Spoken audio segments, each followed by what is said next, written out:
I still remember the last photo I took of him. Leo was sitting on the front steps, wearing his favorite green hood up, even though it was the middle of June. His duffel bag was nearly as big as he was. He gave me that silly little peace sign with one hand holding a comic book in the other.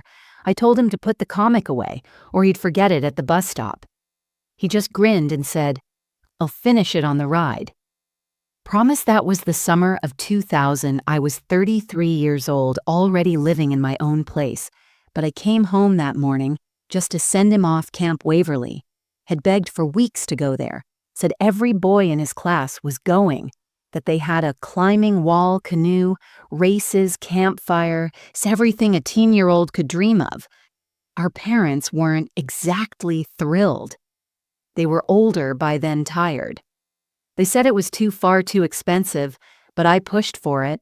I practically raised Leo myself.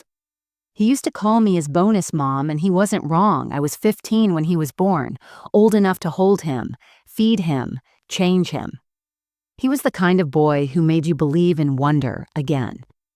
He talked to squirrels like they were friends and draw maps of secret worlds in the margins of his school notebooks. When he told me Camp Waverly was magical, I believed him. So that morning, I knelt down beside him and pulled the hood off his head. "Don't disappear in the woods." "All right," I teased. He rolled his eyes and said, "You worry too much, Ray." I didn't know that would be the last time he'd ever see him.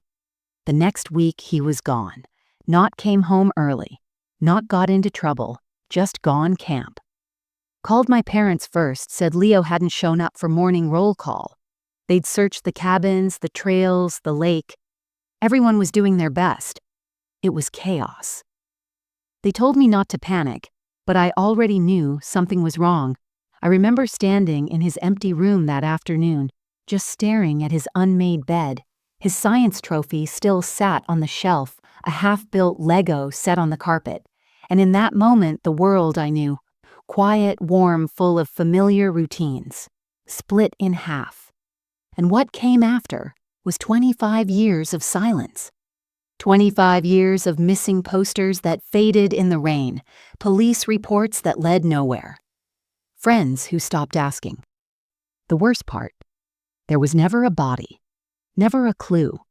It was as if the forest had simply swallowed him up. I became that woman, the one who still set a place for her missing brother at Thanksgiving, the one who kept a stack of old photos under her pillow, the one who spent years wondering if she had said the wrong thing that morning on the steps. And then, just last week, something changed. I was sorting through my mail bills, mostly junk flyers, and then I saw it, a plain unmarked envelope. No return address, no stamp, just my name. Handwritten inside. There was only one thing, a photo Camp Waverly group shot. Summer of 2000, I recognized it instantly. I'd seen that exact photo in newspaper articles. I'd seen it at the sheriff's office when they asked if Leo was among the kids. He wasn't, not then. But now I held the photo with both hands, feeling my breath freeze. There in the back row, between two boys in yellow shirts, stood Leo, same hoodie, same crooked grin, same deep eyes that looked like they held entire stories. I blinked, rubbed the photo, held it to the light. Was I losing my mind? I dug through my drawer and found the original print I'd kept. The one from the newspaper, I placed them side by side on my kitchen table. In the first version, Leo was missing, just an empty space where he should have been. In this one, he was there. Not added with Photoshop. Not someone who looked like him. This wasn't a trick. He was in that photo, and yet there hadn't been. How could that be? How could someone disappear from life and then appear in a photo that was 25 years old? I pressed the photo to my chest and closed my eyes. For a second, I thought I heard him again, laughing, calling my name from the hallway like he used to. Ray, come look at this raccoon in the backyard. But I was alone. Just me, that photo, and the sound of a clock ticking so loud it felt like thunder. This wasn't just strange. This was impossible. And yet somewhere deep inside, I wasn't surprised, because part of me had always known Leo wasn't really gone. He just hadn't found his way back yet. But now he had. Before we start, let us know in the comments where you're watching from. Don't forget to like, share, and subscribe for more powerful stories. Before everything changed, our lives were quiet, but in a good way. The kind of quiet that feels warm, predictable, safe. I grew up in a small house just outside St. Cloud, Minnesota. The kind with a long gravel driveway, one stubborn porch light that never worked, and a screen door that always slammed, no matter how gently you tried to close it. My parents were older than the other kids' parents. My mom, Della, was a retired teacher. My dad, Harold, used to run a local hardware store until arthritis made it hard for him to lift anything heavier than a wrench. By the time I turned 15, they had Leo. He was unexpected, a surprise baby as folks called it. But from the moment he came home in that yellow knit hat, something changed in the house. Laughter got louder, light seemed warmer. My parents were exhausted, but they were happy, and me, I fell in love with him the second I held him in my arms. I wasn't just a sister. I was his person. His bedtime reader, his protector from nightmares, his partner in blanket forts and peanut butter sandwich taste tests. As Leo got older, I kept showing up. Even after I moved into a small apartment in town, I'd come by every week with groceries, school supplies, or just to hang out. While he told me about the books he was reading, he loved stories, especially the kind where lost things are found again. I'd watch his eyes light up when the hero in the book finally made it home. He always said, "See Ray." Even if something disappears, it doesn't mean it's gone forever. He had this gentle kind of hope that could crack even the hardest days wide open. When he turned 9, I took him to the local lake for the first time. It was late spring, the kind of day when the sky feels too blue to be real. He found a flat stone and skipped it 5 times across the water like it was nothing. Then he turned to me and asked, "Can I go to a real camp next year? One with cabins and counselors and night hikes?" At first I said no. Camp was expensive, and truthfully, the idea of him being far from home scared me. But he kept asking over and over like a tiny salesman who refused to give up. He made lists, reasons why camp would be good for his confidence, his nature skills, his social development. He even made a drawing of himself roasting a marshmallow under the stars with a big red arrow pointing to it that said, "Elio finds friends." How could I say no? I still remember the first brochure for Camp Waverly. It came in the mail, thick glossy paper with smiling kids, canoes on a lake, and a giant bonfire in the middle of a clearing. I remember holding it and thinking, this is what childhood should look like. And for a while, it did. The weeks leading up to his departure were filled with anticipation. We went shopping for new socks, a flashlight bug spray, a sleeping bag with blue flannel lining, and a plastic toothbrush case shaped like a rocket. He made a checklist on our fridge. Every time we crossed something off, he'd grin like he'd won a prize. The night before he left, he was too excited to sleep. I lay beside him on his little twin bed, his head resting on my arm, his fingers tracing the outline of the stars on his pajamas. "What if it's even better than I imagined?" he whispered. "What if I meet someone who teaches me magic?" I laughed softly and said, "Then promise me, you'll remember your sister when you become famous." He poked my side. "I'll send you an autograph every day." That night he fell asleep with his hand in mine. I stayed awake long after staring at the ceiling and thinking that this was one of those moments, those perfect untouched memories you know you'll carry forever. The morning of the trip, I made him pancakes with chocolate chips shaped like a smiley face. He took one bite and declared it too happy to eat, but ate it anyway. My mom packed his bag with embarrassing efficiency, rolling his socks just right, tucking in a hand-labeled emergency contact list. Dad gave him a pat on the head and said, "Be brave, buddy." I drove him to the bus. It was a warm morning, birds chirping, the smell of fresh-cut grass in the air. Other kids were running around their parents, snapping photos, waving at counselors. I tried to memorize every detail: his shaggy brown hair, his favorite red sneakers, the little camp tag hanging around his neck. He hugged me tight before boarding. "Don't forget to write," I said. "You'll do better," he replied. "It'll bring back stories." And then he was gone, climbing up those metal bus stairs like a soldier off to some grand adventure. The bus pulled away, with a puff of smoke and a burst of laughter from the window. I stood there watching until I couldn't see it anymore. And that was it. That was the last good day. The last day I believed the world was fair, that bad things only happened in faraway headlines, not to people like us. Because back then, I had no idea that sending him to Camp Waverly was the single worst decision I would ever make. It was the 4th day of camp when the phone rang. I remember it clearly because I was at work reshelving returned books at the library when my cell buzzed in my cardigan pocket. I almost didn't answer it. We weren't supposed to take personal calls on the floor, but something about the timing, it made me freeze. The caller ID read, "Camp Waverly." I stepped into the staff break room and picked up, "Hello." There was a pause, some background noise, voices, children laughing. Then came a click and static Ray, his voice, small, breathless. "Leo," I said, startled. "Why are you calling? Is everything okay?" He didn't answer right away. I could hear him breathing, but it was too fast, like he'd been running. "Leo," I repeated louder. "I'm not supposed to call," he whispered. But I had to. My stomach turned.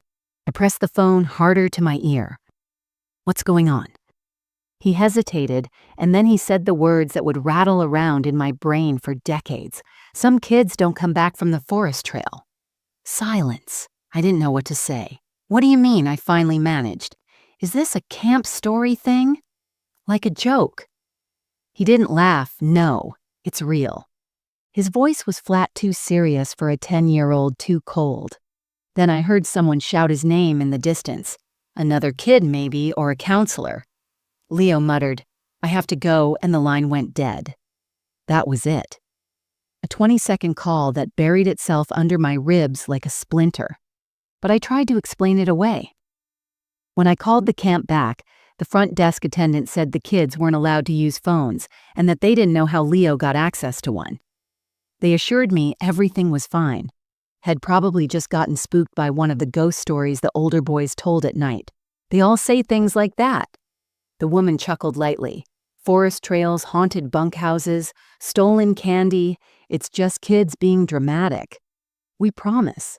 Leo is doing great. She offered to have his counselor send me a postcard update. I thanked her and hung up, but I didn't feel reassured. That night I couldn't sleep. I kept seeing Leo's face, hearing that breathless whisper. Some kids don't come back. I even dug out the camp brochure from the kitchen drawer and examined the map on the back. There was a forest trail, a looping path beyond the archery field, and past the lake. It had a warning label on the map. Staff supervision required beyond this point. I told myself it was nothing, just nerves. Overprotective big sister syndrome. I didn't want to be that woman, the hysterical one calling every day asking if her brother had enough sunscreen. But I couldn't forget the way he'd said it. It wasn't the words. It was the way he meant them. Like he'd seen something. Like he'd known something. Still, I didn't drive up there. I didn't demand they bring him home. I told myself that camp was good for him, that this was normal, that I was imagining things, and that's what hurts the most, because looking back now, that phone call was the first red flag, the first crack in the story, the first time Leo tried to tell me something, and I didn't listen. 2 days later, I got a letter in the mail. It was from Leo Crayon, handwriting loopy and rushed head, drawn a stick figure roasting marshmallows with a big crooked smile. The caption underneath said, "Guess what I learned to do? I'm a marshmallow expert now." The back of the letter had a quick note. "I like my bunkmates. The woods are big. I saw a fox last night. Love you, Ray." There were no signs of fear, no mention of that phone call. It almost made me think I'd imagined it all. Almost, but as I held the paper, I noticed something strange. He didn't sign his full name like he always did. Leo Archer. This time, it just said, Love L. It seemed small at the time. Insignificant, but I remember turning the envelope over again and again looking for a return address that wasn't there. The postmark was local, sent from the nearby town of Red Pine, not from Camp Waverly's official mailing center. Another detail I ignored. I folded the letter and placed it with the others. I was saving for his scrapbook, but my mind wouldn't stop whispering, something's off. Something's off. Still, I went back to work the next morning, smiled at the library patrons, checked in, overdue books, laughed politely when Mrs. Holbrook brought her yappy terrier inside again like she always did. On the outside, I looked fine, but inside, I was already starting to feel the tremble of something shifting. Like the ground beneath us was no longer safe. Like something was coming and I just hadn't seen it yet. The official story was that Leo wandered off during free activity time. That's the line they stuck to. No staff saw him leave. No other kids reported anything unusual. One moment he was at the arts and crafts cabin painting something with glitter glue. The next, he was gone. They didn't even call me first. It was my mother who picked up the landline at 9:37 p.m. on a Wednesday and dropped the receiver to the floor halfway through the call. She didn't speak for 10 minutes after that. Just sat on the edge of the couch, gripping the hem of her sweater, so tight her knuckles turned white. When I arrived, the first thing my father said was, "They lost him, Ray." And then he poured himself a drink bourbon. Straight. He hadn't touched alcohol since Leo was born. I don't know what I expected when we drove up to Camp Waverly that night. Flashing lights, search dogs, panic. But when we arrived, it looked normal. Too normal.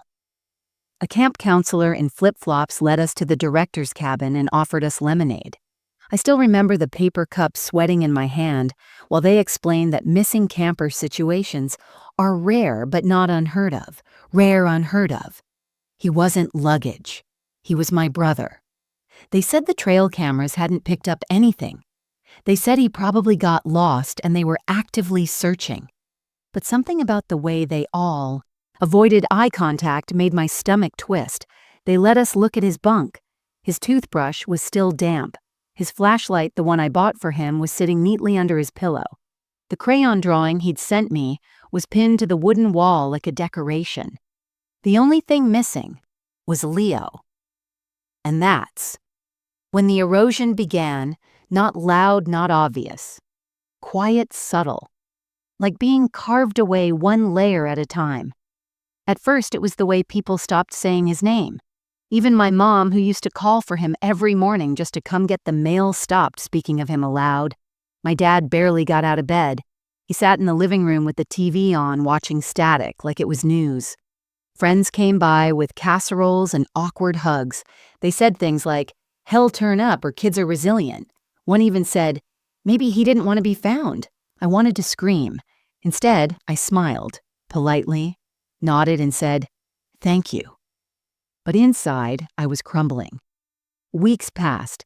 Summer turned to fall. The local paper printed his photo once, and then never again. His school held a small ceremony, planted a tree in his name. A few teachers cried. One of them handed me a sympathy card that said, "He was such a bright spirit, but none of them really knew him. No one did. Not like I did." At night, I began dreaming of him. Sometimes he was standing at the edge of the woods waving to me. Sometimes I'd find him sitting in the kitchen eating cereal, like nothing had happened. In every dream, I'd ask him, "Where have you been?" And in every dream, he'd answer, "I was here the whole time." The dreams didn't comfort me. They left me hollow. People around me began to move on. My co-workers at the library started inviting me to potlucks again. My neighbor asked if I wanted to go on a blind date. I tried, I really did, but everything felt fake, like I was living inside a set. Someone forgot to tear down. The worst part was how everyone started treating me like I was fragile. but only for a little while. After about 6 months, that faded too. People stopped asking, stopped checking in. They started looking uncomfortable when I brought Leo up in conversation, so I stopped saying his name. I kept it tucked behind my teeth like a splinter I was afraid to pull. Eventually, I found myself sitting in rooms full of people feeling completely invisible. Not because they were cruel, but because they didn't know how to include grief that doesn't end. One day at work, a teenager asked for help finding a book. When I smiled and pointed her toward the shelf, she blinked and said, "You have a really sad face. Like even when you smile, your eyes look tired." She didn't mean it to be cruel. She was just observant. Kids always are. That night, I stared at myself in the mirror for over an hour. She was right. I didn't recognize myself anymore. I was 34, but I looked older. My hair had thinned. My cheeks were hollow. My shoulders curled in like I was trying to take up less space. It wasn't just that Leo had gone missing. It was that I had too. Somewhere in the search for him, I'd lost the version of myself that used to laugh easily, that used to plan birthday surprises and sing along to old Fleetwood Mac records while making dinner. Now everything was quiet, too quiet. The kind of quiet that felt like punishment. That fall, I returned to Camp Waverly once, just to see, just to feel. I stood at the edge of the tree line where the trail began. There was no tape, no marker, just that same narrow dirt path winding into the woods. And for a moment, I swore I heard it. A giggle Leo's carried faintly on the breeze. But when I called out his name, the only thing that answered was wind. It happened nearly a year after Leo vanished. By that time, I had become a different version of myself. Quieter, thinner, more cautious with my emotions. I still worked at the library, still bought groceries, still showed up for life, but always with a numbness underneath. Like I was playing the role of Ray Archer instead of actually being her. That summer, our town held its annual Harvest Day Parade, a mix of small-town pride and homespun pageantry, decorated tractors, high school marching bands, face-painting booths. Normally, Leo would have been thrilled. He'd loved the parade, always ran up to the front with a sticky snow cone in one hand and a flag in the other. But now I watched from the back. I didn't want to be seen. I wasn't in the mood for pretending. But my mother had begged me to come to try. She said, "Try to smile for 1 hour." So I did. I stood near the funnel cake stand watching the crowd swell along Main Street, families packed in close, kids on shoulders, teenagers weaving through with oversized sodas. The smell of caramel corn and gasoline drifted through the hot air. I was trying not to think of him, trying not to remember how he used to tug my arm and shout, "Ray, look, they have clowns this year." Then I saw it. A group of local Girl Scouts had a banner stretched out in front of them, decorated with glitter and photos. I didn't think much of it until I read what it said. "In loving memory, the lost kids of Pine County." My chest tightened. There, taped onto the fabric with a little piece of floral washi tape, was Leo's face. One of his school photos, 2nd grade, big smile gap in his front teeth. I froze. They were walking right past me, and I was just standing there, staring at my brothers. Face like it was a stranger. His photo had a date range underneath it, 1990 to 2000, a neat little dash as if that dash could contain his life. As if those years explained everything. People around me started to clap. Some took photos. One woman patted my arm and said, "Bless their little souls gone too soon." Then she looked closer at Leo's photo and added, "Wasn't he that boy who ran away from camp?" That word, ran away, like he had a choice, like he was some troubled kid who just didn't want to be found. I whispered, "No, he didn't run away. He disappeared. He was taken." She blinked. "Oh." Then turned back to the parade like I wasn't even there. I don't remember much after that. Just that I backed away slowly from the crowd, walked to the side of the street where no one was standing, and sat on the edge of the curb. I stared down at the pavement, tracing the cracks with my eyes. My palms were sweating. I could still hear the music, bright, cheerful, sickeningly upbeat. A man dressed as a scarecrow waved at me from a float I didn't wave back. It wasn't just the banner. It was the realization that the town had moved on without me. Without Leo, he had become a symbol, a sad story, a trivia fact for small-town gossip. People spoke about him in past tense now. He was so smart. He used to love drawing. He had the sweetest face, like he was a chapter that had already ended. But for me, he wasn't. He was still mid-sentence, still hanging in the air every time I opened my closet and saw the hoodie he left behind, still in the smell of cinnamon when I opened the spice drawer he used to dump it into hot cocoa like it was candy. And now, here he was, flattened, laminated, strung to a glittery Girl Scout banner like a decoration. It was the cruelest kind of humiliation. Not loud, not hateful, but dismissive. They hadn't meant to hurt me. That's what made it worse. No one thought to ask, no one thought to tell me, because no one saw me anymore. I was the sister of a lost boy, a woman defined by grief people didn't know how to handle, and in trying to be polite about it, they made me disappear right along with him. Later that night, I found myself staring at the flyer they handed out during the parade. It had all the children's names listed along with a quote at the bottom, "Gone but never forgotten." I read it over and over. Gone but never forgotten. But that wasn't true, because they had forgotten the truth. They had rewritten the story in a way that made it easier to swallow a lost boy, a wanderer, a what a shame name on a banner. Not a mystery. Not a cover-up. Not the screaming void I still carried in my chest. That night, I threw the flyer in the trash, and for the first time in months, I cried. Not the quiet tears I usually swallowed, not the kind that just wet the corners of my eyes. I sobbed. Big, shaking sobs that rattled through my ribs and made my whole body feel like it was breaking. Because humiliation doesn't always come in the form of cruelty. Sometimes it arrives dressed in sympathy. Sometimes it's a smile, a pat on the back, a banner at a parade. And sometimes it's when the whole world decides your story is over before you've even finished telling it. After the parade, I stopped going into town. I didn't make a decision about it. Not exactly, I just faded out. One week, I skipped the Saturday. Farmer's market. The next week, I started grocery shopping late at night when the aisles were mostly empty. I'd pull my hood up, keep my head down, and move quickly. I didn't want to run into anyone. I didn't want to have to pretend people didn't ask where I'd gone. They just let me slip away. At the library, I asked to be moved to the archive room. It was quiet, windowless, and cold, a place where old things were kept in acid-free boxes, and no one needed you to smile. My supervisor, Nora, said, "Of course, Ray. Take as much time as you need." But I knew what she meant. I was becoming the woman. People tiptoed around.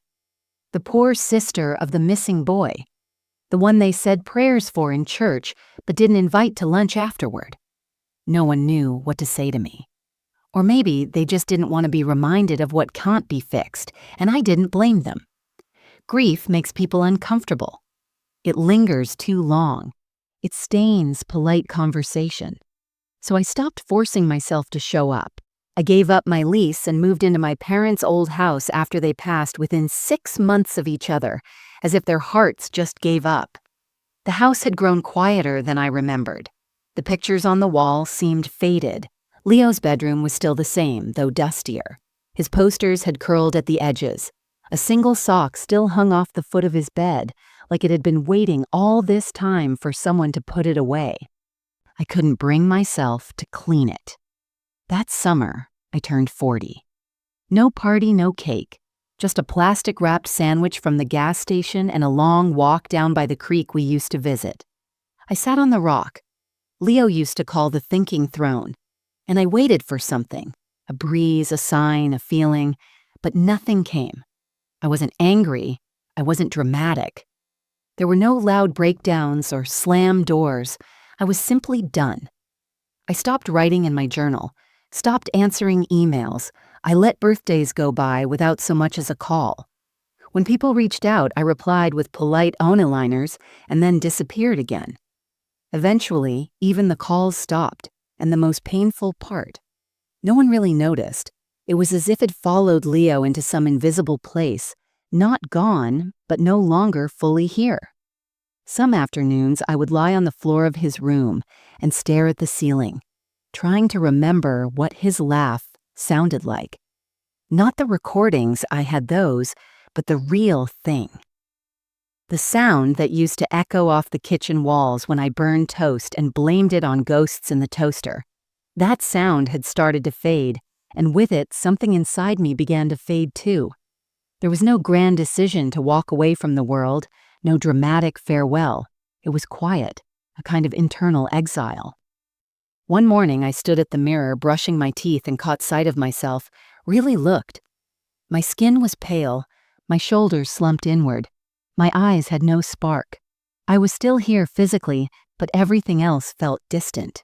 The Ray who used to sing in the car with the windows down, who built blanket forts and knew every lyric to Simon Garfunkel, she was gone. All that was left was a woman filling space, existing out of habit. I spent most days cataloging old books, reading census records from the 1800s, scanning in black and white photographs of people long dead. There was comfort in it, the order, the finality. No surprises, no disappearances. I became an expert in vanishing. Not the dramatic kind, the slow, unnoticeable kind. The kind where you're still standing in the room, but no one looks your way. And honestly, while I didn't mind, the world felt quieter that way, easier. Until one day I received a voicemail from a number I didn't recognize. "Hi, Miss Archer. This is Gwen over at the Red Pine Records office. We had something come across our desk that we thought you might want to see. It's unusual. I'll explain more when you call back. No rush." I almost deleted the message. I'd gotten calls like that before, people with false leads, conspiracy theories, psychic dreams. I'd learned to tune them out. But something about Gwen's voice, she didn't sound like a reporter or a curiosity seeker. She sounded confused, genuinely confused. That night, I stood in the hallway with my phone in one hand, staring at Leo's bedroom door. I hadn't opened it in months, and for the first time in a long time, I realized something had shifted. Something was waking up. I wasn't ready yet. But the silence wasn't enough anymore. It didn't happen all at once. There was no single moment I could point to and say, "That's the day I broke." No screaming into pillows, no emergency room, no ambulance outside my house with neighbors whispering from behind curtains. My rock bottom was slower. It was colder. It crept in like fog and wrapped itself around everything I thought I still had. It started one winter morning. I woke up and didn't feel my feet touch the floor. Not because they were numb, but because I wasn't fully there. I walked to the kitchen out of habit and stood by the coffee maker for 10 minutes before realizing I'd forgotten to buy coffee. Again, I stood with the empty pot in my hand and thought, this is it. This is what my life has become. A string of days where forgetting things doesn't feel unusual, where not speaking for days at a time becomes normal. I hadn't left the house in 4 days, and honestly, I hadn't planned to outside. A storm was moving in. The sky was pale and swollen with snow, the kind of gray that makes everything feel like it's holding its breath. I pulled my old sweater tighter around me and wandered back to the living room.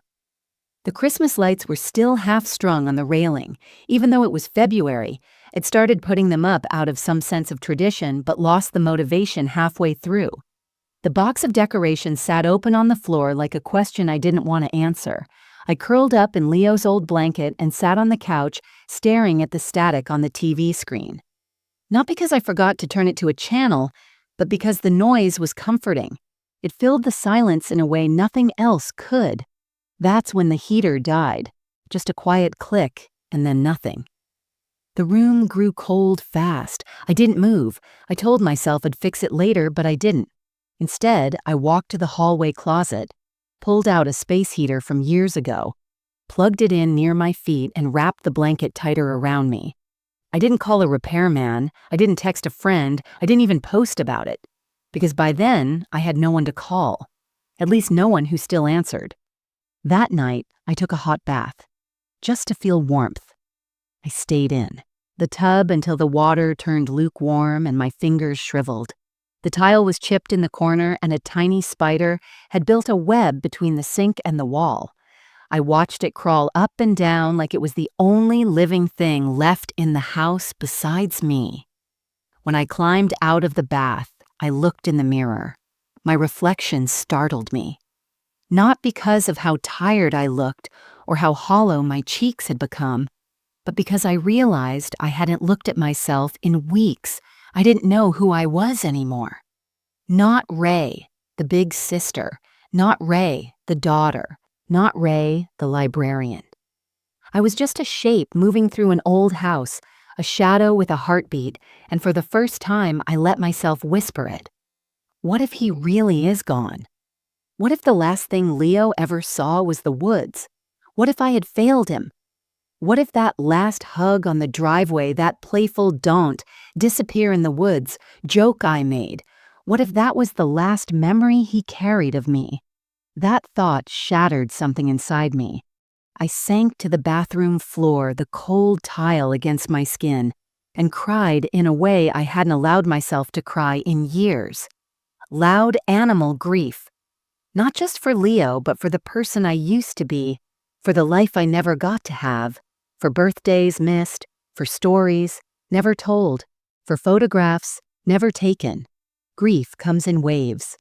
People say, but they never talk about the undertow, the quiet, dragging pull that keeps you beneath the surface long after the wave has passed. That night, I didn't sleep in my bed. I slept on the living room floor, curled up beside the space heater, Leo's blanket wrapped around me like armor. And when I finally drifted off, I dreamed of him, not as a boy, but older, maybe 16, maybe 17. He stood at the edge of the forest, that same green hoodie on, looking back at me with eyes that had seen things I never would. He didn't speak. He just raised one hand and pointed at something behind me. When I turned around, I saw it. A photograph stuck to a tree. I woke up shaking. I didn't know what it meant. Maybe nothing. Maybe everything. But for the first time in a long, long time, I wrote it down. In the morning, I made coffee. Instant bitter. It didn't matter. I drank it. Then I opened the closet where I kept the box of old case files, newspaper clippings and letters. I laid everything out on the table. And I just stared. I didn't know what I was looking for. But I knew I couldn't live like this anymore. Not one more winter buried beneath silence. Something had to change, even if it hurt. It was a Tuesday morning, cold and dry, when the envelope arrived. I was standing at the end of my driveway in worn slippers and a coat I hadn't bothered to button, flipping through the usual mix of bills, discount flyers, and pre-approved credit cards. The kind of mail that doesn't expect to be opened. Just glanced at, side over, tossed, and then I saw it. A cream-colored envelope. No stamp, no return address, just my name handwritten in neat cursive Ray Archer.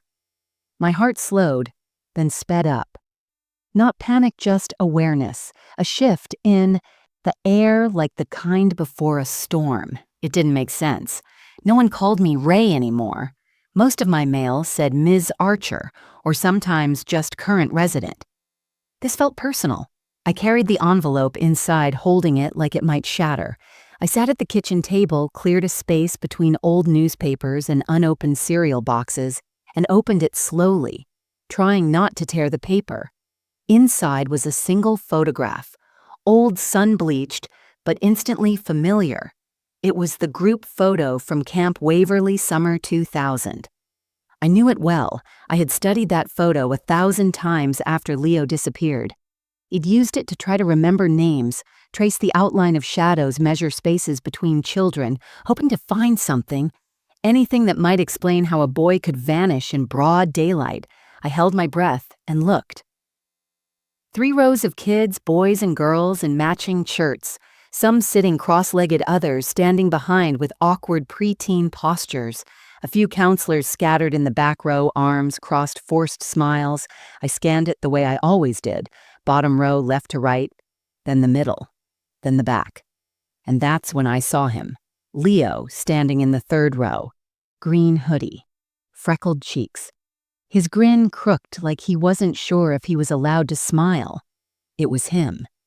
Exactly how I remembered him from that summer. Not older, not altered. Just as he'd looked the day he left.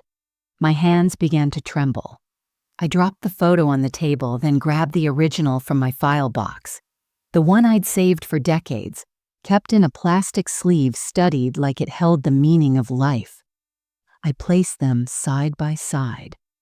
And that's when my stomach dropped. Because in the original, Leo wasn't there, that exact same 3rd row. There had been an empty space between 2 taller boys. I'd noticed it before, wondered why no one stood in that spot. It wasn't a printing error. It wasn't a bad angle. It had just been empty now. Now Leo filled it. Same frame, same pose, same background. Nothing else changed. Just him inserted. As if time had folded and decided to correct itself. As if the past had been rewritten. I stared until my eyes burned. I rubbed them. Held the photos up to the light. Checked for digital manipulation. Looked for signs of tampering. But it wasn't fake. Not the ink, not the texture, not the depth. This wasn't Photoshop. This was something else. Something impossible. I whispered his name, Leo. I didn't cry. I just sat very still. The world had shifted again, only this time it hadn't taken something away from me. It had given something back. But why now? Why this photo? And who had sent it? I checked the envelope again. Nothing. No note. No message. Just my name. I turned the photo over. A date was written on the back in pencil. June 28th, 2000. That was the week he vanished. I reached for my notebook and started writing everything I could remember about that day, that week, what he was wearing, who he sat next to on the bus, the call he made from the payphone. His words. Some kids don't come back from the forest trail. The photo didn't explain anything, but it changed everything, because now I knew, without a doubt, that something had been hidden from me, that my memories weren't unreliable, that the feeling I'd carried for 25 years wasn't grief clinging to a false hope. It was truth, and the photo proved it. But how do you tell people that your missing brother has reappeared in a 2-decade-old photograph? You don't. They'd think I'd finally lost it. That loneliness had rotted something in my mind. So I didn't call anyone. I didn't post online. I didn't even take the photo to the sheriff's office. Instead, I sat at the kitchen table all afternoon, flipping between the 2 versions, measuring every millimeter, every smile, every shift of shadow. And there he was, in both realities now, a boy who was never supposed to be in that photo, now standing there like he'd always been part of it. But I remembered that space. I remembered what was missing. And now I had to ask myself the question that had always lived in the back of my mind, too terrifying to say out loud. What if Leo hadn't disappeared into the woods? What if someone had kept him out of the photo on purpose? And now, 25 years later, they were sending me a message I didn't sleep that night. The photo sat on my kitchen table, illuminated by the soft hum of the stove light. I kept glancing at it, almost expecting it to change again, like if I looked away long enough he'd be gone, or worse, someone else would be standing in his place. But Leo stayed there, frozen in time, in that same green hoodie, that slight smile, that curious tilt of his head, like he was watching something just beyond the edge of the frame. It was him, and he was looking straight at me. By morning, something in me had shifted. Not like a fire had been lit. It wasn't that bold. It was more like a slow, deep warmth, returning to my chest after years of cold. A flicker of instinct I hadn't felt in decades. Clarity, that word stuck in my mind all day. Not answers, not revenge, just clarity. For 25 years, I'd lived in a fog of uncertainty, doubt, and aching silence. But now I knew Leo had been erased. Not lost, that someone or something had buried him inside a lie, so clean and rehearsed, we all believed it. Until now, I spent the day sifting through my old storage boxes, documents, handwritten letters, newspaper clippings, old photos. I found everything I'd ever collected from the investigation, and for the first time, I wasn't looking through them to mourn. I was looking for patterns, for gaps, for fingerprints in the silence. And the more I looked, the more I saw them, inconsistencies, timelines that didn't line up. A counselor who said Leo left the craft cabin at noon, but another who claimed he was still there at 2 p.m. The official camp photo that was originally released. It came with a statement from the director saying all children accounted for, and yet Leo wasn't in it. But now somehow, impossibly, he was. I began to believe something I'd never allowed myself to consider. Before that, Leo didn't vanish from camp. He vanished inside it, and someone made sure no one noticed. That was when I found the tape. It was in a shoebox labeled MISC, buried under blankets in the back of my mother's closet. I almost didn't open it. But inside, wrapped in an old camp t-shirt, was a cassette labeled Parent Night 2000 Cabin Foxglove. I stared at it like it was radioactive. I didn't own a tape player anymore, but I remembered the library still had one in the archival room, the one I used to work in. The thought of going back there made my stomach twist, but I had to hear it. I wrapped the photo in a scarf, stuffed the tape in my coat pocket, and drove into town. The streets felt unfamiliar, even though they hadn't changed much. Just like me, they were older now, slower. A little emptier. When I stepped into the library, Nora barely recognized me. "Ray," she said, blinking. "You okay?" I nodded, lying. "I just need to use the archives for a few hours. Old tape. Just some personal history." She didn't ask questions. She handed me the key card and let me in. I shut the door behind me and sat at the old wood desk where I used to file birth records. It smelled the same dust paper and machine oil. I slid the tape in, pressed play. At first, it was static, then muffled chatter, campfire sounds, laughter, a counselor's voice yelling, "Okay, Foxglove, say hi to your parents." A group of kids shouted in unison, "Hi, Mom, hi, Dad." I listened closely, hands shaking. Voices blurred together, but one voice stood out, Leo. He said something barely audible, but it was there. "If you find this, tell Ray." Okay. I stopped the tape, rewound, played it again. Clearer this time. "If you find this, tell Ray." "Okay, I know what they're doing, I'm not afraid." Tears filled my eyes, but I didn't let them fall. I couldn't, not yet.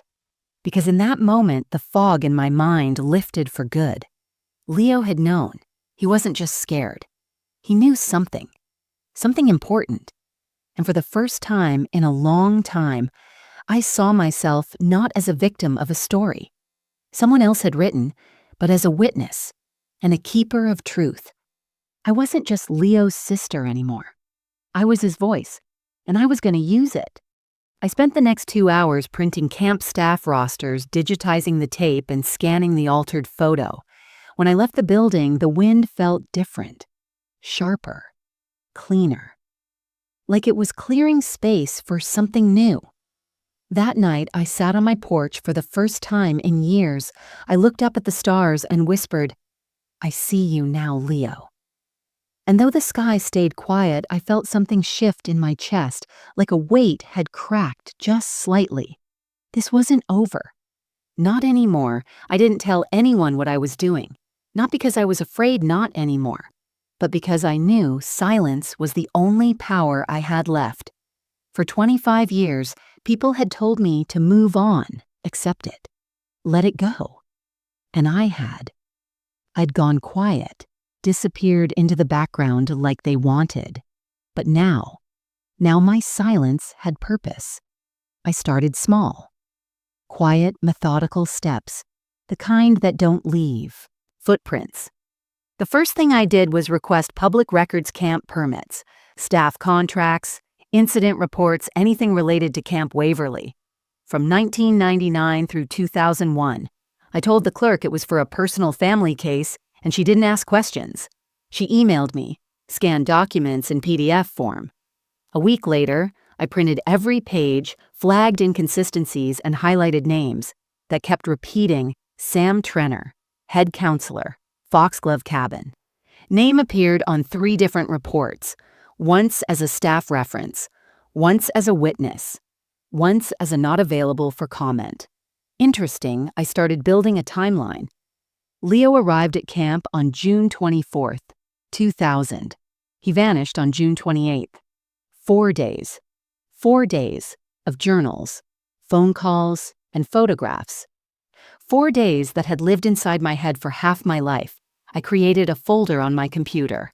Waverly uncovered inside. I began placing everything digitized versions of Leo's letters scanned, photos, copies of audio files from the cassette. I started a spreadsheet cross-referencing the kids in the original photo versus the altered one. I even called a retired teacher who'd volunteered at the camp that summer and asked her if she remembered Leo. She paused for a long time, then said, "Funny. I thought there was supposed to be one more boy in that bunk, but the head counselor told me he'd left early due to illness. I didn't correct her. Instead, I made a note. Fabricated explanation given to volunteers. I contacted the local newspaper next. Not to report anything, just to access their archives. I'm doing a piece on how small towns handle unresolved cases. I told the editor, especially those involving children. He gave me access to the back room where they kept yellowed news clippings in file cabinets. No one touched anymore. I found the article from July 1st, 2003, days after Leo vanished. The headline read, "Boy lost in forest near camp authorities, still searching."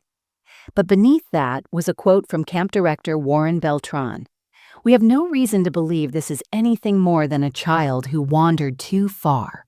These things happen. These things happen." That sentence made my blood boil. I added his name to the list. Then I Googled it. Warren Beltran, deceased, 2009. Died of a heart attack in his home. But he had a daughter, Evelyn Beltran, who now lived in nearby Pine Hollow, worked as a freelance consultant. I saved her info. I didn't plan to call her. Not yet, I just gathered. I began photographing every piece of physical evidence in my house. Leo's letters, his drawings, his voice on tape. The photo, both versions. I bought a cloud subscription service and backed up every file in 3 places.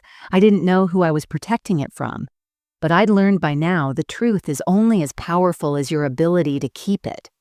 Then I started watching people. I attended a town council meeting, the first I'd gone to in years. I sat in the back. Unremarkable. I listened as council members discussed routine issues, potholes, school maintenance, garbage pickup. But my eyes were scanning the crowd. I recognized a man sitting 2 rows ahead. David Bell. Had been a junior counselor at Camp Waverly in 2000. Now he was a local contractor, had 2 sons, a wife on the school board. I stared at the back of his head and wondered, what did you see? I didn't confront him, not yet. But I followed him outside when the meeting ended, just to see what car he drove, just to write down his license plate. Information was power now. But I wasn't looking for revenge. I was looking for leverage, because if there was even one person still out there who knew the truth, who helped hide what happened to Leo, I needed to be ready for the denial, for the lies, for the fear. So I prepared. I cleared out my guest room and converted it into what I now call the war room. Wall-to-wall, pinboards, notes, photos, strings. Every detail documented and ordered. I knew what I looked like. The crazy sister? The lonely woman obsessed with a past everyone else forgot.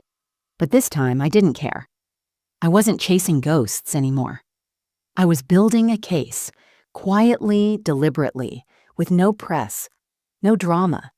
because the people who erased my brother had relied on one thing to keep their secret buried: that I'd give up, that it'd eventually get tired and move on. They were wrong. It was subtle at first, barely noticeable, like the faint tug of an undercurrent when you're standing in still water. But once you feel it, once you know it's there, you realize it's been pulling all along. That's what power feels like when it starts to shift. The first ripple came after I mailed the envelope. I didn't put a return address on it. Just a photo, the new one with Leo in the third row and a copy of the audio from the cassette burned onto a flash drive. No note, no explanation, just enough to stir something. I sent it to Sam Trenner, the head counselor from Leo's cabin. The same man who told the police back in 2000 that Leo probably wandered off, had gone quiet after the initial investigation, moved 3 states away, started working at a trauma rehab center under a different name. Samuel Trent, I found his address through a public health board registry. He probably thought he'd buried his past along with the memories of Camp Waverly. But I wanted him to know I was still here. And now I had proof. I tracked the package through USPS. It was delivered at 10:13 a.m. on a Thursday. At 10:47, his professional LinkedIn page was deleted. By 6 p.m., his work website had removed his name from their staff directory. By the next morning, his personal Facebook, Twitter, and even a forgotten MySpace page gone. He was erasing himself, and that told me everything. Guilt has a scent, a weight. You can't fake that kind of panic. He knew he remembered, and he was afraid I didn't reach out again. I didn't need to. His silence was a confession. That weekend, I returned to the library archive room I no longer walked in, hunched or cautious. I claimed my space like I used to, badge clipped to my collar, eyes clear. Nora watched me from her desk, eyebrows raised slightly. She didn't say anything, just nodded. People had started noticing that I was different now. Standing straighter, looking them in the eye, not floating through rooms anymore, but moving with purpose. That's what real power does. It doesn't shout. It doesn't demand attention. It just is. I found an Old Town newsletter from 2001 buried between issues of the Pine County Gazette. Inside was a name I hadn't seen in years: Evelyn Beltran, daughter of the late camp director. She'd given an interview about her father's legacy of building strong boys. In the interview, she referenced the 2000 season, saying it had been especially challenging due to staff turnover and a brief safety scare involving the trail system. It was the first time I saw anyone even hint at something going wrong that summer. I found her website, a wellness coach, now working out of Pine Hollow. I didn't contact her directly. Instead, I booked a session under a false name and showed up for an intake conversation. She looked just like the photo-scraying curls, gentle smile, calming voice. Her office was filled with essential oils and sunlit windows and soft music meant to relax you. But I wasn't there for healing. I was there for answers. She asked me why I came. I handed her the photo. Camp Waverly 2000, I said. Her face barely changed, but I saw it, just a flicker in her eyes. Recognition and fear. I don't talk about the camp anymore. She said quickly, I'm not affiliated, I know, I said, but he is. I pointed to Leo's face. She stared at the photo, hands still in her lap. Then she whispered, that boy wasn't in the photo. Not originally. I held my breath. What do you mean? She looked up at me. My father had a rule. She said no. Paper trails, no photos without approval, especially that year. After the incident, I waited. She didn't say more, just stood. Walked to her desk, pulled out a card and slid it toward me. This is the number of someone who can tell you more. Sorry, I've already said too much. I took the card, didn't ask questions, didn't press because I didn't need her to tell me everything. She had already told me the only thing that mattered. The photo had been altered, and now people were slipping. Cracks were forming. Even the ones who thought they were safe were starting to tremble. I walked out of her office into the sunlight, held the card between my fingers, and realized I wasn't chasing ghosts anymore. I was chasing cowards. Cowards who had spent 2 decades erasing a child. And now, for the first time, they were running out of places to hide. I didn't want drama. No shouting, no courtroom, no newspaper headlines. Just the truth delivered quietly and unmistakably the way Leo would have wanted. He never liked attention. Even as a kid, he'd hide behind my legs when strangers said hello. But when he spoke, people listened. His voice wasn't loud, but it carried something stronger than volume. That's what I channeled the day I returned to Camp Waverly.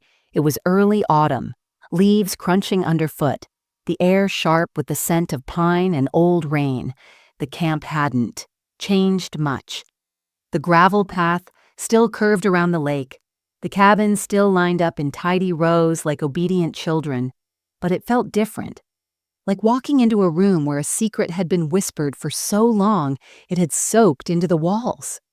The new director, a man named Corbin, greeted me outside the old mess hall. Young, maybe late 20s, polite but guarded. "We usually don't allow visitors in the off-season," he said. "I'm not a visitor," I replied. "I'm Leo, Archer's sister." His face twitched. "The missing boy?" he asked. "No," I said, holding up the photo, the erased one I handed him, the 2 versions side by side, the one where Leo wasn't there, and the one where he was. He looked back and forth, silent. "I've spoken with your predecessor's daughter," I said. "I know about the incident. I know names were left off rosters. I know some kids never made it to the end of summer slideshow." Still, he said nothing. "I'm not here for closure." I added, "I'm here to put things where they belong." He motioned toward the dining hall. "You should speak with the board." "No," I said calmly. "They'll hear it eventually, but today you will." I walked past him and down toward the trail, the same one Leo had whispered about on the phone all those years ago. "Some kids don't come back from the forest trail," he had said, but I had. And now I was bringing him with me. I stood at the trailhead and took out my phone. I opened the audio file. The cassette recording from parent night. I let it play. "If you find this," Leo's voice crackled, "tell Ray." Okay, I know what they're doing. I'm not afraid." The wind picked up slightly, rustling the leaves around us. The director looked visibly shaken. "You need to leave this alone," he said. "This is decades old. You'll only hurt people." "No," I replied. "You don't get to use that line anymore. That's the language of people who cover things up, who convince themselves that the silence is safer." He tried to speak again, but I raised my hand. "I'm not asking for permission. I'm telling you this ends now." From my bag, I pulled out the folder it assembled, time-stamped photos, incident reports, digital logs, counselor rosters, interview transcripts. I handed it to him. "Send this to the board," I said. "Let them read it. Let them feel what it's like to remember." He flipped through it briefly, then stopped on a copy of a form, a camper evaluation written in Sam Trenner's handwriting. I saw his eyes linger on the line that read, "Withdrawn needs supervision, observes more than participates." That was Leo, not wild, not disruptive, just watching. And they didn't like that. He was the kind of child who noticed too much. And in a place where secrets lived that made him dangerous, I turned and walked away, the crunch of gravel under my boots, steady and certain I didn't need him to argue. I didn't need an apology. I didn't even care if he believed me, because the truth wasn't up for debate anymore. It was printed, packaged, preserved. Later that night, I sent the same folder to 3 local reporters. I didn't offer commentary. Just one line.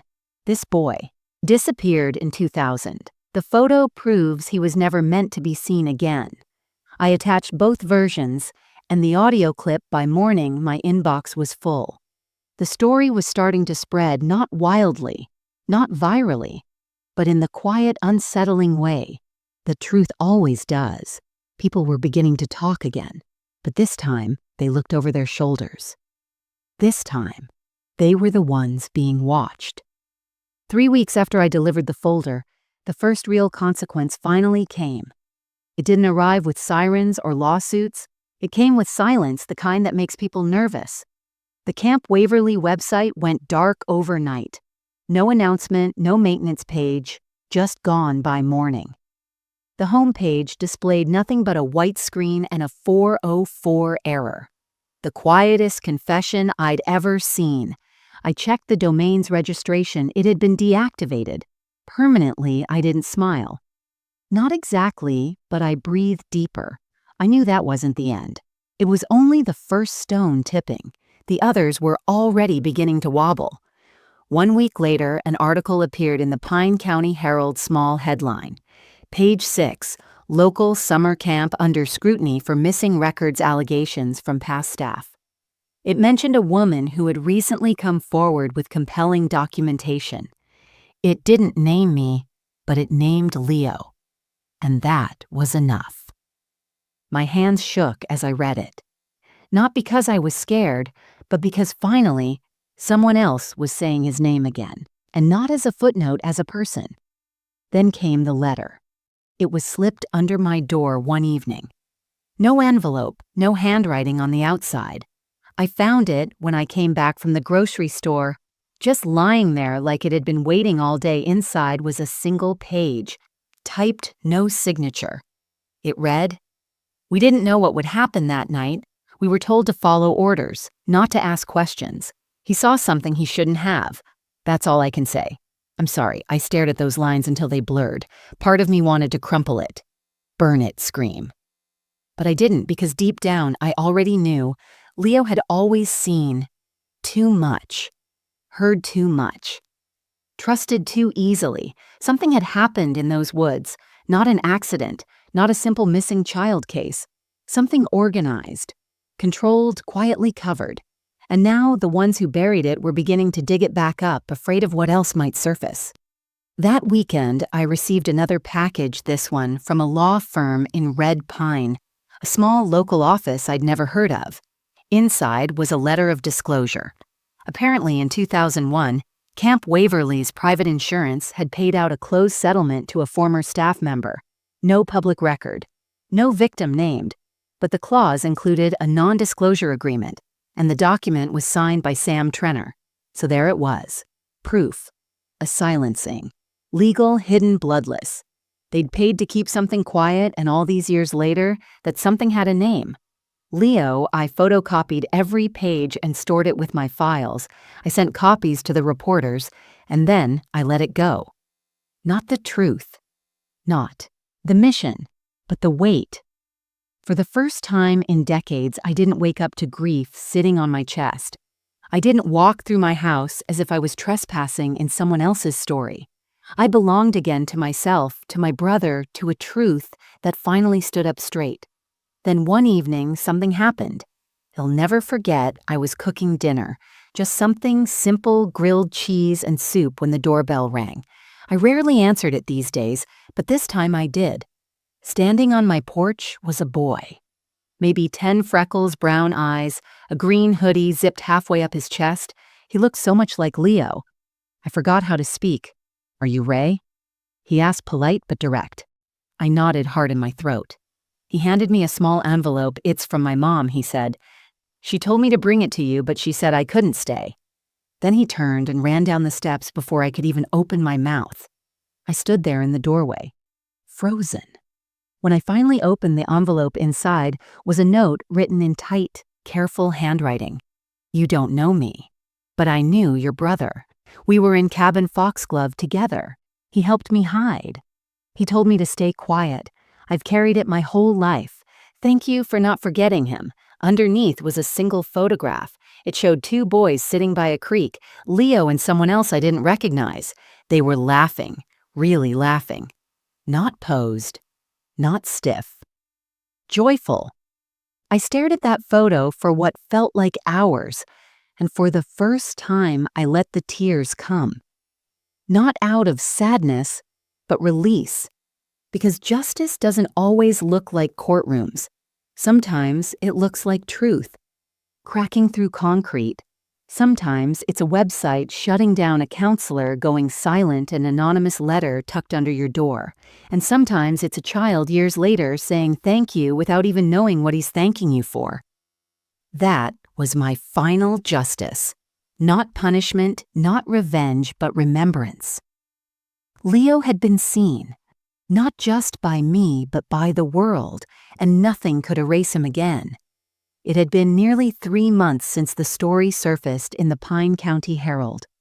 Since then, there had been no grand conclusion, no press conferences, no official statements from Camp Waverly or the town council.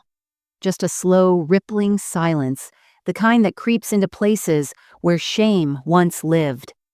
And in that silence, something strange began to happen. People started reaching out, quietly, carefully. Former campers, old staff. A man from Oregon who said he used to work in the kitchen the summer Leo vanished. A woman from Chicago who remembered her bunkmate waking up screaming one night in 2000 after seeing a boy standing in the woods. None of these were breakthroughs on their own, but they were confirmations that the lie had cracks. That Leo's story, once considered a sad, unsolvable mystery, was finally shifting back into the light. I'd stopped expecting anything. By then I didn't wait by the phone.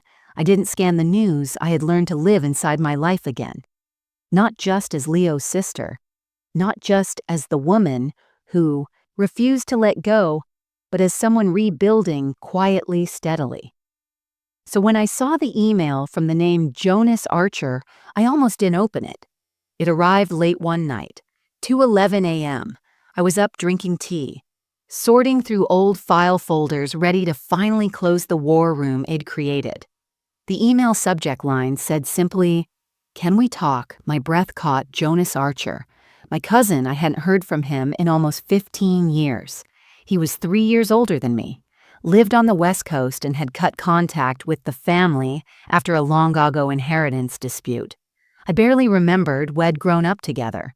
He used to babysit Leo. When I had night shifts at the library, I clicked the message. Ray, I don't know if you'll want to hear from me, but I saw the article, I saw the photo, and I have something I didn't know what it meant before I didn't even realize it had anything to do with Leo. But now I think it might matter. Can we talk? Jonas." The message was short, hesitant, but something about it felt real. I waited a day before responding. When I finally did, I kept it simple. Yes, Saturday noon, my place. He showed up in person, tall, grayer, more tired than I remembered. We stood in awkward silence on my porch for a few seconds before I opened the door wider and let him in. No hug, no apology, just the quiet understanding between two people who had watched the same world fall apart in different ways. We sat at my kitchen table. He brought out an old box, dusty labeled 2001. I was cleaning out my dad's attic. He said, "Found this." I was going to throw it away. But then I saw this. He handed me a Polaroid. It was faded, curled at the edges. 2 boys. One unmistakably Leo. The other, I didn't recognize. They were standing in front of a carved wooden sign that read, "The Hollow." Behind them, trees stretched up like claws into a dark sky. Leo was smiling, but his hand was gripping the other boy's wrist. Tight. Protective. "I think this was taken the night before he disappeared," Jonas said softly. "My dad. He used to volunteer at the camp when they were short on staff." "Did you know that?" I shook my head. No one ever told me. Jonas looked away. I think he saw something, or knew something. But he died before I ever thought to ask. We sat in silence for a while. Eventually, I poured us both some coffee. We didn't talk about forgiveness or the years we lost. We just shared space. Grown adults carrying the same weight from different corners of the map. As he left, Jonas paused at the door and looked at me. "You were the only one who never stopped looking," he said. "He would have been proud of you. I didn't respond. I couldn't." My throat tightened in a way I hadn't felt in years.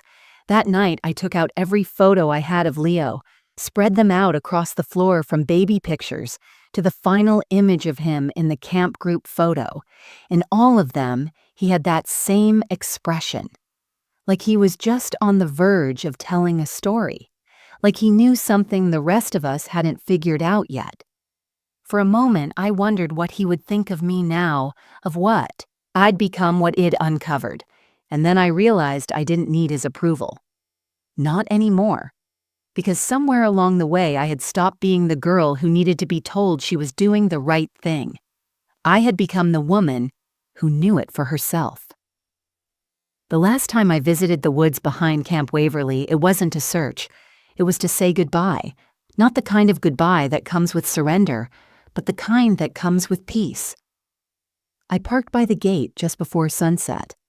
The trailhead was still marked with a faded wooden sign, its letters chipped by time and weather. Willow Path staff supervision required that sign had been there when Leo vanished. It had been there when I came years ago, begging for answers. It was still there now, stubborn and silent. I followed the path slowly, the leaves crunching under my boots, the air laced with pine and cold earth. The wind moved gently through the trees like a memory. I reached the spot, the bend in the trail, where the trees split wide, and the old lookout stump sat like a throne for forgotten stories.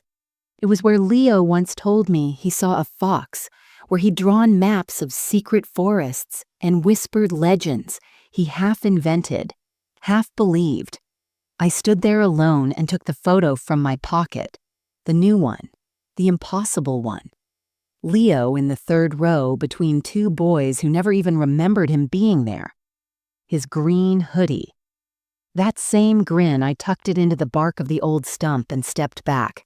Let the forest have it, not to erase him, but to return him to the place he never left. Not really, I don't believe in ghosts the way most people do, but I believe in presence. I believe some people leave echoes so strong they bend time. They refuse to be silenced. They wait patiently for the right moment to be seen again. And now he had been, fully, clearly, irrevocably. And I had seen myself again too. Not the version of me who once folded under grief, who disappeared into silence, who let people rewrite the truth because they were afraid of what it meant. But the Ray who stood tall, who asked the hard questions, who didn't stop when the world said, let it go. I left the woods without looking back because I didn't need to. Somewhere in the layers of wind and memory, I felt him walking beside me. Not as a mystery, not as a ghost, but as my brother. Alive in all the ways that matter. This wasn't just a story about a boy who vanished. It was about what happens when the world tries to forget and someone refuses to let it. It was about memory truth and the quiet power of not giving up even when no one else believes you. If this story touched you, if you've ever felt invisible, unheard, or dismissed, please give this video a like, share your thoughts in the comments, and don't forget to subscribe to the channel for more real, powerful stories like this one. Because sometimes the stories that change us most are the ones someone tried to bury and someone else refused to forget.